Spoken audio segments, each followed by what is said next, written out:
시청자 여러분 안녕하십니까? 한 주간의 북한 관련 소식과 함께 주요 이슈를 분석해드리는 통일로 가는 길입니다. 도널드 트럼프 미국 대통령이 북한에 대한 군사조치 가능성과 관련해 기습과 전략적 모호성이라는 전술을 본격적으로 구사하기 시작했습니다.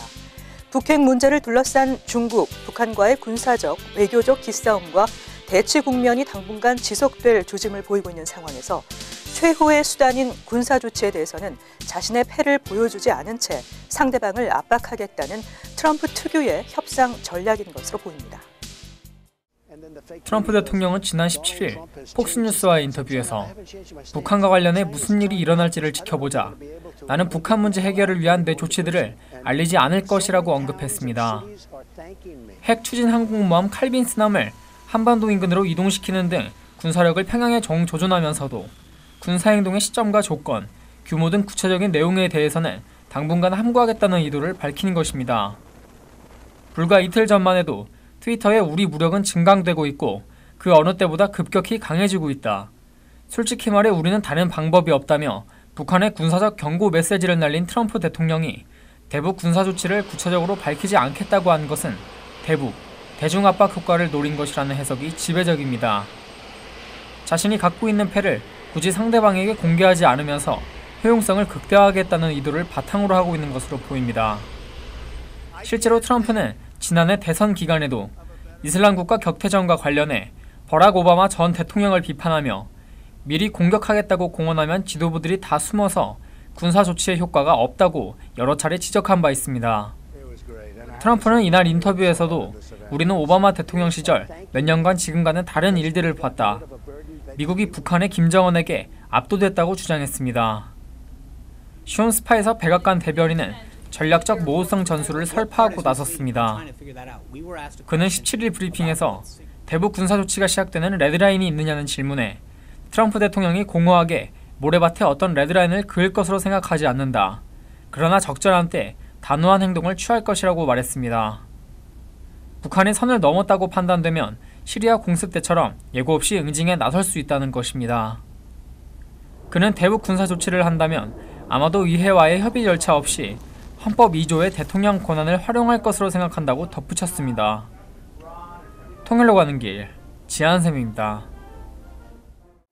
18일 일본을 방문한 마이크 펜스 미국 부통령도 아베 신조 총리와의 오찬에서 미국의 전략적 인내 정책은 끝났다며 모든 선택지가 테이블 위에 있다고 말하고 필요한 경우 무력 사용도 배제하지 않는다는 방침을 밝혔습니다.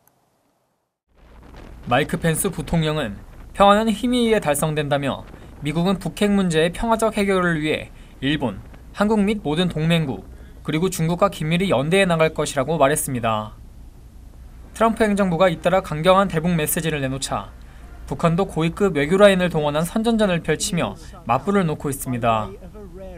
북한의 한성열 외무성 부상은 18일 평양에서 BBC 취재진과 만나 우리는 주 단위, 월 단위, 연 단위로 더 많은 미사일 시험을 수행할 것이라며 만약 미국이 우리를 향해 군사 공격을 계획하고 있다면 우리는 우리의 방식과 수단으로 핵 선제 공격으로 대응하겠다고 말했습니다.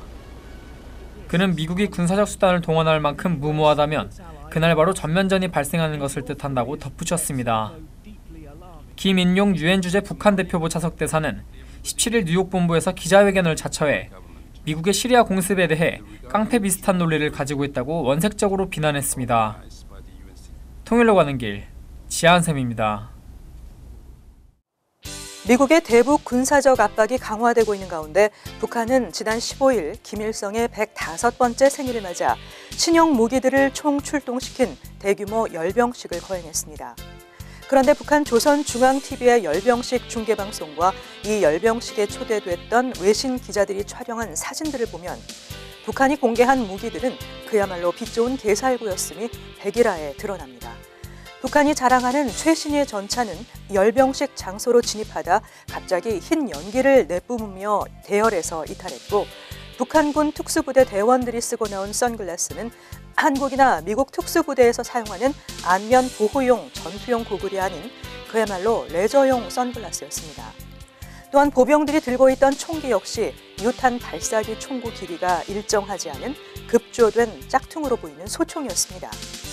대륙간 탄도미사일 역시 단 한 번도 시험 발사를 거치지 않은 모형에 불과하다는 지적이 나오고 있습니다. 요컨대 이번 북한의 열병식은 병사들의 총기부터 전차, 대륙간 탄도미사일까지 수많은 가짜 모형들이 등장한 한편의 리얼리티 쇼였습니다. 물론 이번 쇼는 미국의 고강도 압박에 겁을 먹은 김정은과 북한 지도부가 지렁이도 밟으면 꿈틀할 수 있다는 것을 보여주기 위해 기획했던 것이겠죠.